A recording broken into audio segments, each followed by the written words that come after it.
Part 1.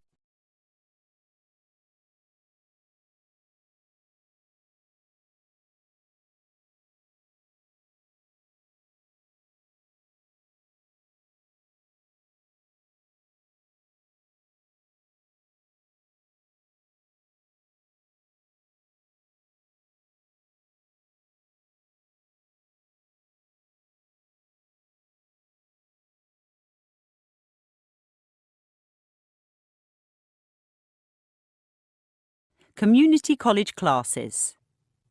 You will hear a receptionist and a teacher talking about classes at a community college. Before you listen again, you have 30 seconds to read questions 1 to 4.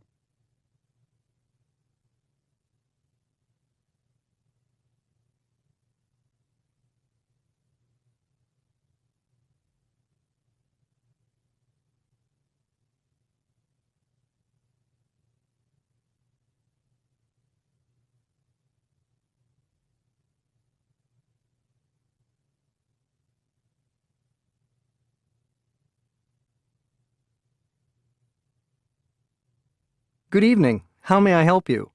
My name's Amal Nouri. I'm a new teacher. Nice to meet you, Amaral. You're teaching Arabic, aren't you? Spanish, actually. I'm from Argentina. My relatives moved there a long time ago. You'd be surprised how big the Arab community is in Latin America. But Spanish isn't on tonight. It's tomorrow, Wednesday. I know. I just thought I'd introduce myself. When I came for my interview, I only met the principal. Mr. Andrews? Yes, Trevor Andrews. I must say he made me feel welcome, especially since he speaks Spanish himself. Trevor's a lovely guy. We're going to miss him when he leaves at the end of the term. Oh, why is he leaving? Has he found another job? No, he's retiring. He wants to spend more time with his grandchildren. Right. He did mention them to me. Did Trevor also mention that he likes to sit in on new teachers' classes, just for a few minutes? It's the policy of the college that new teachers are observed either by Trevor or by the vice principal. I'm sure it's in your contract. Probably. Don't worry, it's all quite informal. You won't need to submit a lesson plan. Actually, student feedback at the end of the term is taken more seriously. I see. One more piece of advice, Amaral. Don't be upset about the fact that you'll start the term with 15 students but end up with 5. That's just what happens with evening classes. People sign up for these things without really knowing what's involved, or something else comes up on that night. The high dropout rate is no reflection on your teaching. Thanks for the tip. Anyway, the real reason I'm here tonight is that I'd like to enroll in a class. I saw in the contract that teachers can take one class themselves, paying only 10% of tuition, which seems a pretty good deal. Indeed. When I was teaching keyboarding skills, I did Korean and car maintenance. However, for a few courses, like life drawing, where students have to pay for a model, or cooking with seafood, where the ingredients are expensive, I'm afraid teachers can't pay only 10%. They have to pay the full fee. Before you listen to the rest of the conversation, you have 30 seconds to read questions 5 to 10.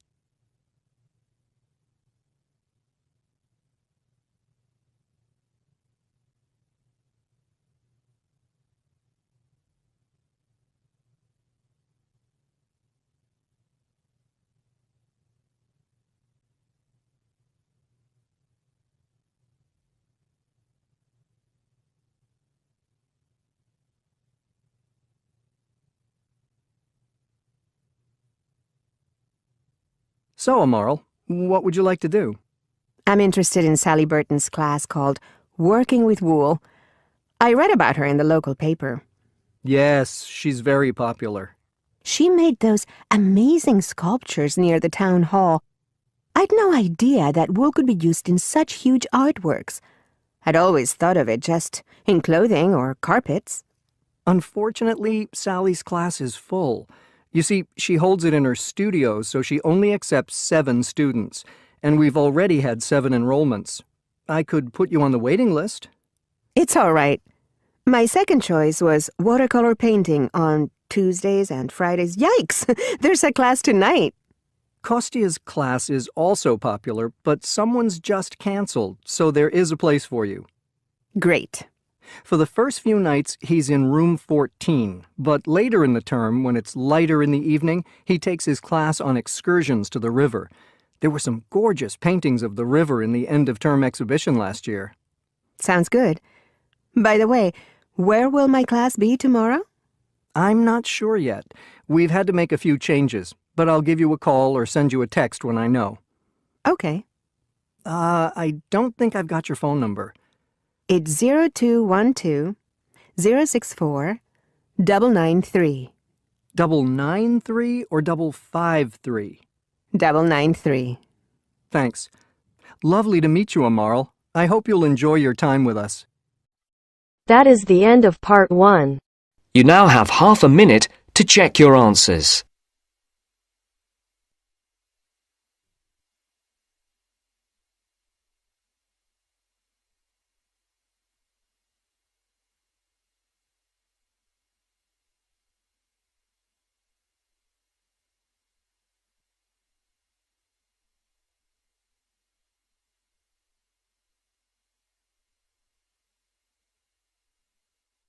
Now turns to part 2. Part 2. Voluntary guiding. You will hear a woman talking to voluntary guides at an art gallery. Before you listen, you have 30 seconds to read questions 11 to 14.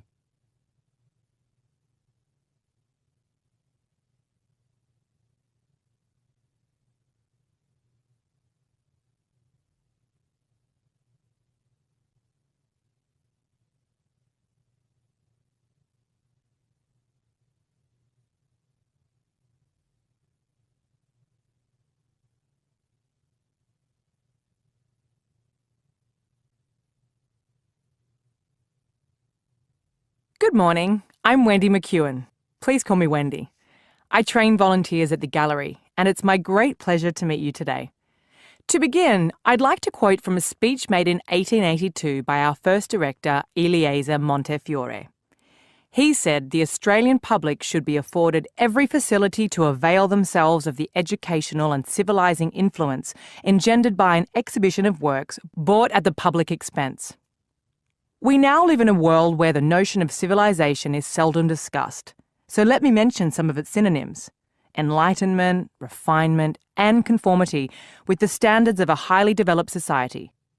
In my view, this is what the creation and enjoyment of art can do for the public: conform, refine, and enlighten. The idea of civilization may be unfashionable, but an interest in different civilizations has certainly grown.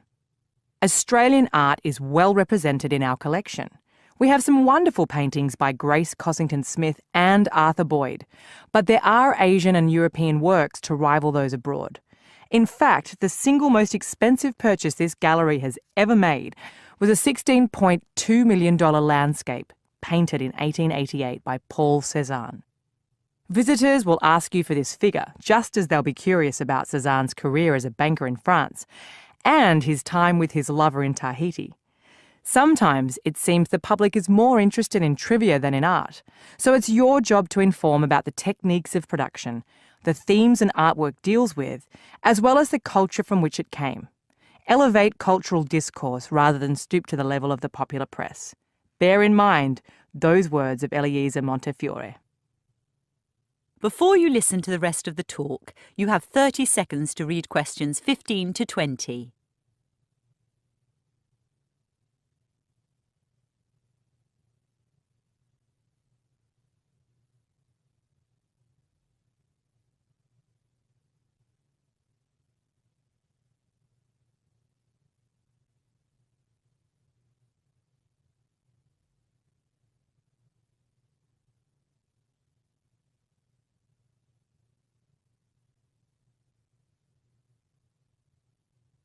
While guides are diverse, guiding is systematic.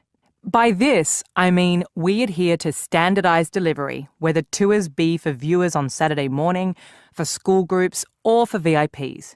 Standardised delivery means that guides give the public virtually the same information about the same artworks. Sure, we all have our personal styles, but the content needs to be the same.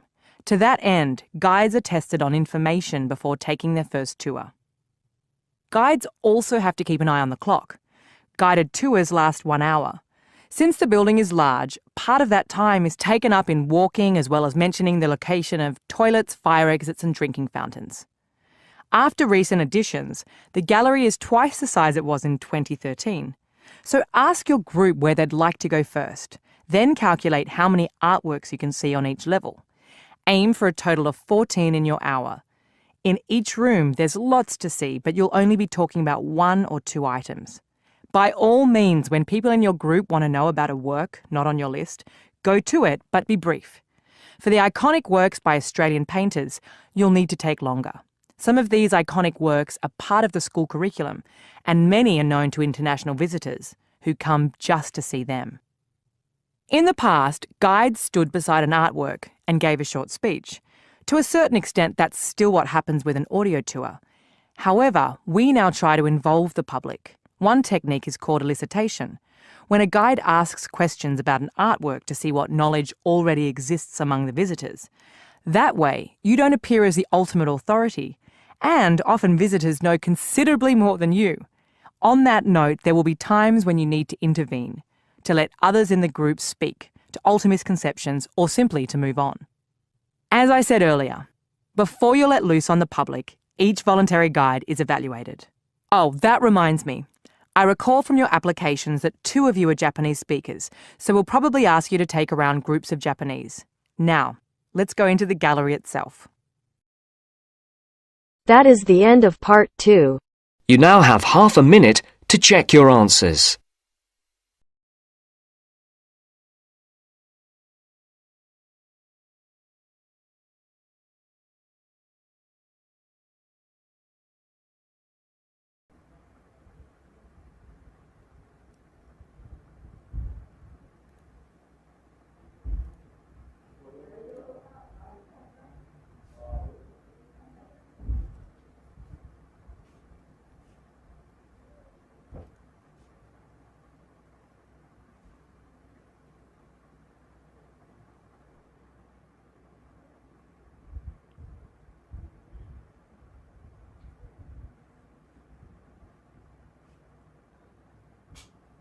Now turns to part 3.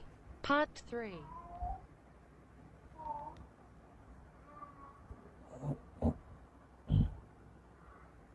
Preparing for a scholarship interview.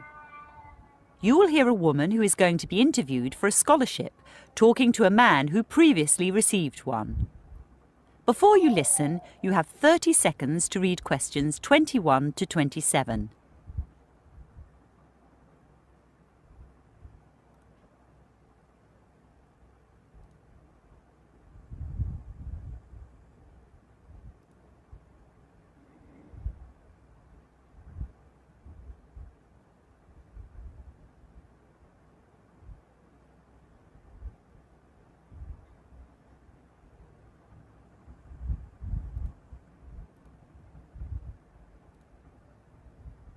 Hi, Vibol. Thanks for coming. No problem, Sophie. I hope I can help. When's the interview? On Thursday, Which course do you want to do? a Master's in Development Studies. Whereabouts? In Australia. Melbourne, actually. Well, Melbourne's a great place. I visited in my semester break. But you studied in Adelaide, didn't you? Yeah, Why Adelaide? I heard before I applied for the scholarship that most applicants want to go to Sydney or Melbourne. So by choosing Adelaide, I thought I'd have a better chance. Do you think I should go to Adelaide? Or not do development studies? I think the key is to choose a course you're really interested in, no matter where it is. Why's that? Because the workload is heavy. My master's was probably the most difficult thing I've done in my whole life. I see. Anyway, I bet the interview panel asks the same questions every year. What did they ask you? Firstly, about why I wanted to go to Australia. What did you say? I told them I'd been there already, and I liked it. What else did the panel ask? About my undergraduate degree, About my job, about how a master's would improve my performance and the performance of my organization. Where are you working now? Oh, and they asked about my family, whether I'd take my wife with me. Well, I'm single and planning to stay that way.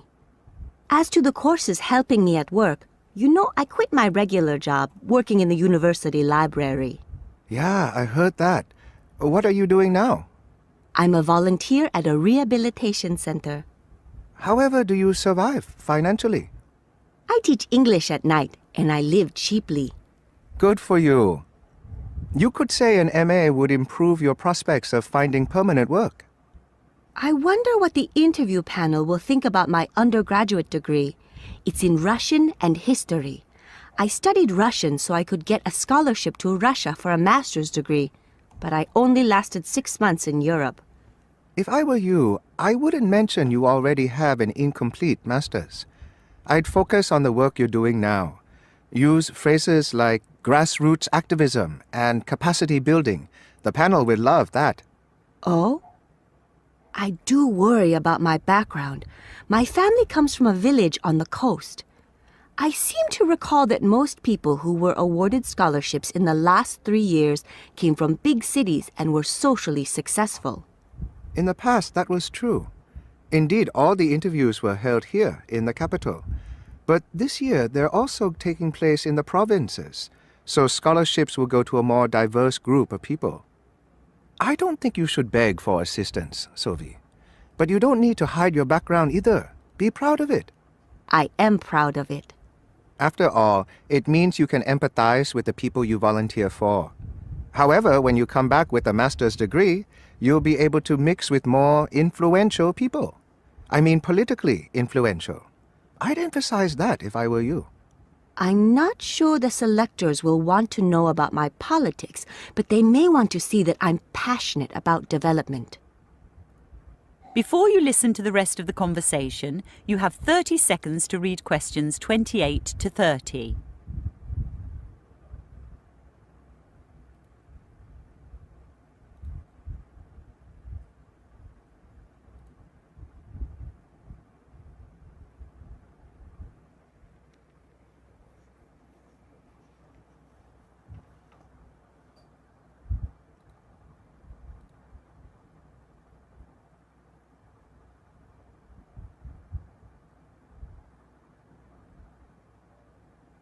By the way, Vibol, in Adelaide, what did you do your master's in? Taxation law. And what are you doing now? I set up a restaurant. A restaurant? With a master's in taxation law? Taxation is a nightmare here. To be honest, Sophie, I just want an easy...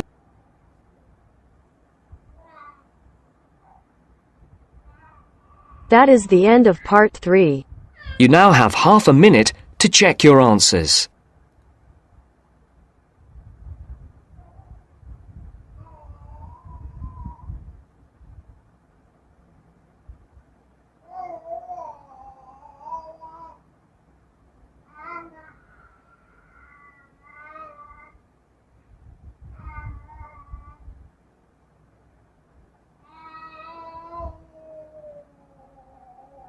Now turns to part 4. Part 4.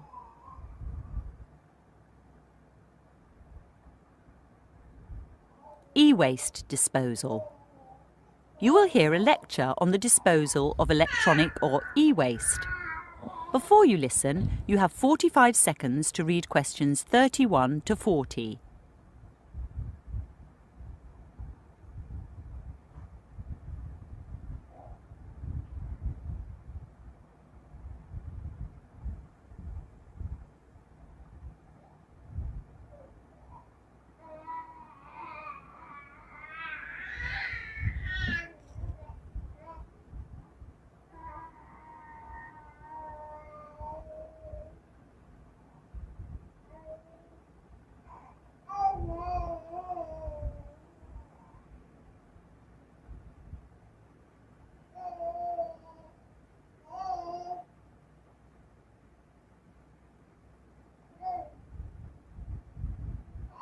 Normally in this class, we design and evaluate apps, and we'll get back to that tomorrow.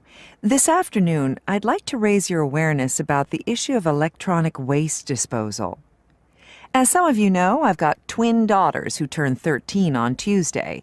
Like many children their age, they're totally in love with electronic devices. My husband gave his old smartphone to one of them, and I was forced to give my newish phone to the other. That was 2 years ago. Now they're both demanding brand new smartphones of their own. As an anxious parent, I would have given in to this demand had I not just read an article about e-waste.